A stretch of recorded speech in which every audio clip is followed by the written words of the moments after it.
Hey, this is Sam Black, and I just finished winning this Legacy Cube draft with this deck, and just wanted to go over some closing thoughts.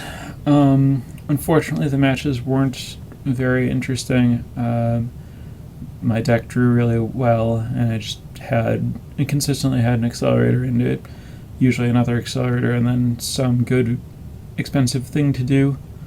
Um, Looks like, did I actually end up playing the Thragtusk? I think this might be very slightly off from the final deck that I played.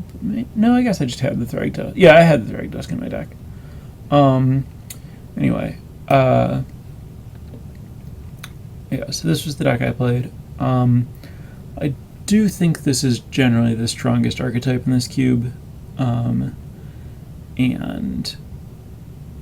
it's just not very reasonable to get every piece for it. So I would expect that if you're ever in a position to have a deck that ends up looking like this, you should expect to win fairly consistently. The interesting moments in the draft, I think, basically staying open at the very beginning with the Misty Rainforest, taking Birds of Paradise second over Sphinx's Revelation because I think that the green mana acceleration decks are better than the control decks because there are just so many different powerful, expensive things that it can be hard for the control decks to have the right answers, and people know that counter spells are good, so they fight over them pretty aggressively. And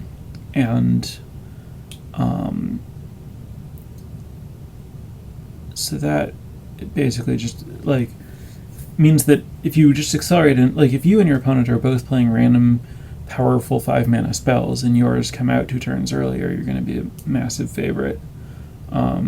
Whereas if your plan is to try to withstand a barrage of overpowered cards so that you can cast Sphinx's Revelation, you may have trouble if your opponent just has a good draw or a card that lines up well against the cards that you have.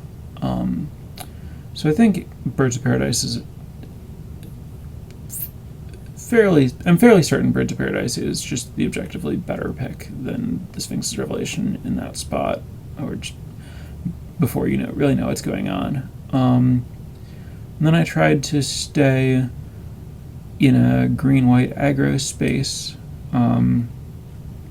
but then when I got opposition, saw that as an opportunity to move into a slightly more powerful deck. As we saw in those games, opposition, when you have a creature-heavy deck with a lot of tokens and acceleration like this, is just one of the best possible cards in Magic, really. It just it just wins games by itself. It won at least one game by itself in every round, so that was a pretty good pick. Transitioned out of the white aggro thing into the just straight green-blue ramp, obviously with the splash because my mana could support it.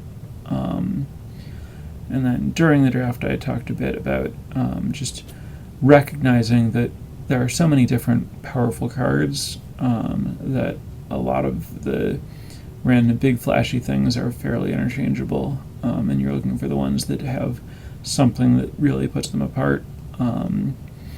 Hexproof on Dragonlord Ojutai counts, uncounterable on and Dragonlord Dromoka's other abilities. Like Dragonlord Dromoka counts as an exceptional 6 mana threat. All the Titans are exceptional. You're mostly looking for things that just give you value right when they come into play, and as I mentioned, I think during the draft a good benchmark is, did this define a standard format, or was it a major player in a standard format at some point or not? As it turns out, I think all of my expensive cards are premium Wolfir Silverhearts on the interchangeable end, but the rest of it's great. And that certainly matters and helps out. which, just as I mentioned, contributes back to what I was saying about getting everything for this archetype. Usually you can't, there were a bunch of spots where I had to prioritize getting the right good mana guys over some particular threat or more expensive card.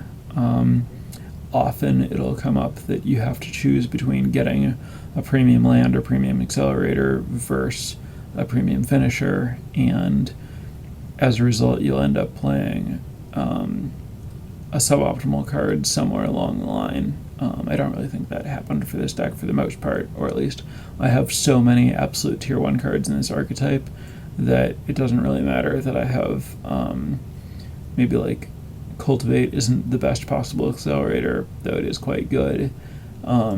Maybe Wolfir Silverheart's not the perfect 5, though again it is quite good, especially with exactly what I'm doing. And some draws like Bird into Managorge or Hydra into do anything, and then Silverheart, like that's a fine threat.